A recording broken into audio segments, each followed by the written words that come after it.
La Biblia es ilegal en muchos países del mundo. No siempre es algo tan dramático, pero en toda la historia y aún hoy hay lugares donde te pueden multar, arrestar y enviar a prisión si te encuentran una Biblia. ¿Por qué tanto alboroto por un libro? Gobiernos que se sienten amenazados la prohíben. No hay libro más odiado que la Biblia, pero tampoco más querido.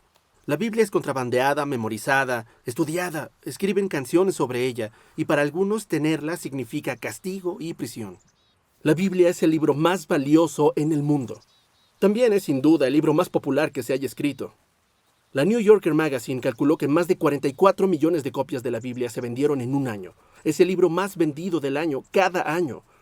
Algunos de los libros más vendidos incluyen Los Juegos del Hambre, con más de 50 millones, El León, la Bruja y el Ropero, con 85 millones, El Señor de los Anillos, más de 150 millones, pero más de 4.000 millones de copias de la Biblia se han distribuido. Este ha sido el libro más popular de todos los tiempos. Muchos libros son tan populares que son traducidos en otros idiomas.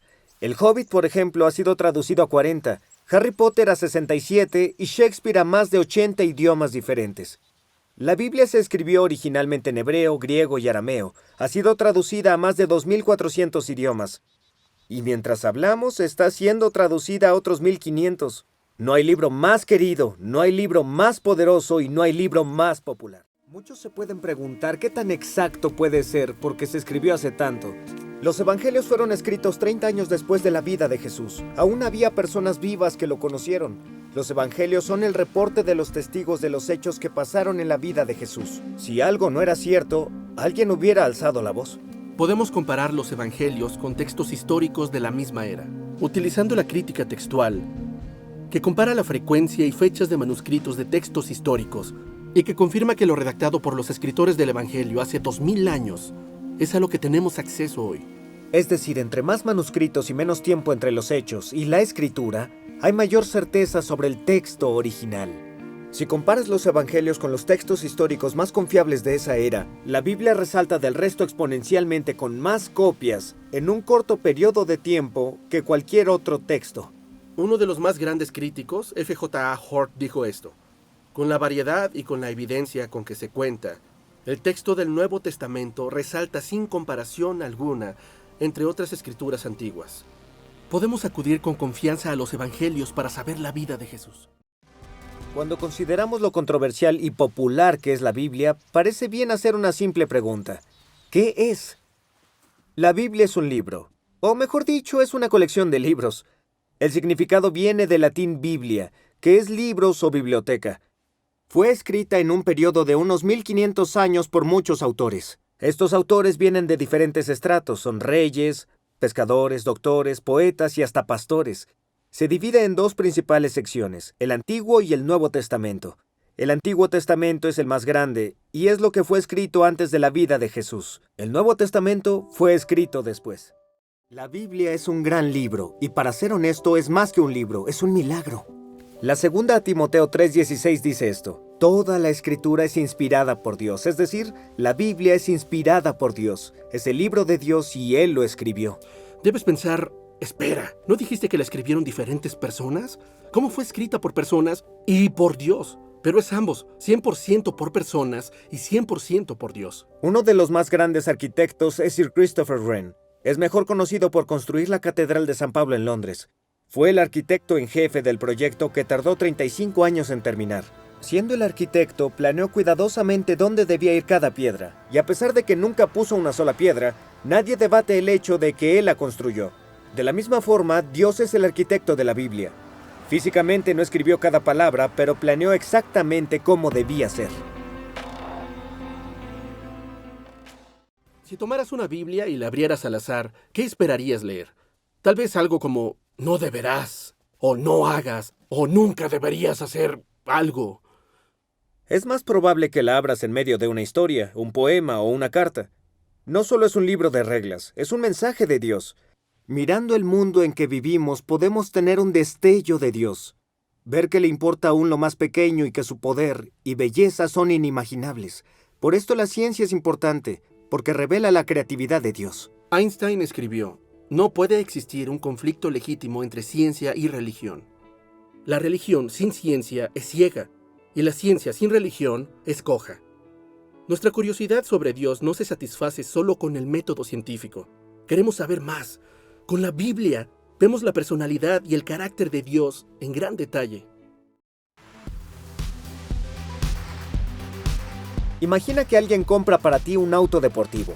Se detiene en tu casa, sales corriendo, abres la puerta, te sientas y abres la guantera. Ahí lo encuentras. El brillante, reluciente y lustroso manual. Estás tan emocionado que tomas el manual y empiezas a leerlo cada noche antes de irte a dormir. Después buscas un marcador y empiezas a subrayar las partes que te gustan más. Y piensas, tengo que memorizar esto.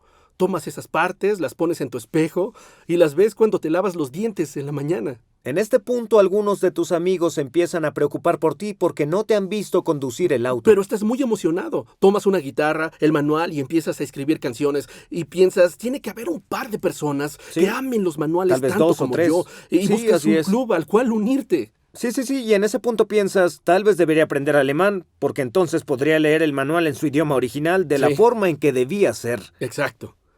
Si hiciste todo eso, pero nunca te sentaste a conducir, es obvio que no entendiste el punto. El manual debe ayudarte a conducir el auto de la forma en que fue diseñado. De la misma forma, puedes leer toda la Biblia pero no ver el punto principal. El punto de la Biblia es tener una relación con Dios. Es tan importante leerla y estudiarla, pero debes ver lo principal. Descubrir a Dios en sus páginas. Conocer a Dios en su palabra. Te daremos 6 consejos para ayudarte a leer y entender la Biblia. Número 1. No la abras y señales al azar. En serio, no lo hagas. Así no funciona. Leer un versículo al azar aquí y otro por allá seguro te dejará confundido y perdido.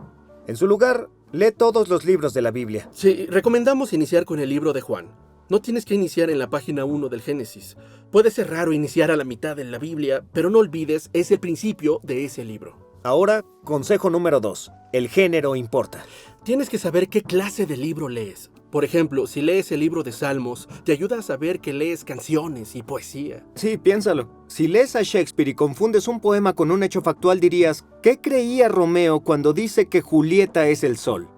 Número 3. Haz muchas preguntas. Cuando leas la Biblia, haz preguntas sobre lo que lees para ayudarte a tener contexto. Aquí tenemos algunas. Originalmente, ¿para quién se escribió el libro? ¿Qué significó para los primeros que lo escucharon? ¿Y qué significa para nosotros hoy? ¿Qué nos enseña sobre quién es Dios? Ahora, el número 4. Número 4. ¡Ora! Ahora, hay momentos que al leer la Biblia estoy pensando, ¿qué intenta decir? Y está bien, sé que no soy el único. La buena noticia es que no estamos solos tratando de entender lo que la Biblia dice. Podemos pedirle a Dios que nos hable y nos dé la sabiduría al leerla. Número 5. Habla con personas. Lee la Biblia en cualquier oportunidad. Si esperas el autobús o tienes tiempo, abre la Biblia en tu teléfono y lee algunas líneas. Leer la Biblia no siempre debe ser algo solitario. Tengo amigos que han seguido a Jesús y han leído la Biblia mucho antes que yo. Los llamo cuando tengo preguntas o cuando algo interesante aparece. Si tienes preguntas, llama a un amigo o al líder de tu iglesia. Pregúntales. Consejo número 6. Número 6. Es vital. Pon esto en práctica. Tiene que ser el consejo número 1. Poner esto en práctica. Santiago escribe que una persona que lee la Biblia pero no actúa conforme es como alguien que se ve al espejo y olvida cómo era. Lo que Santiago quiere decir es no seas tonto. Recuerda cómo eres y haz lo que la Biblia dice. Son los consejos.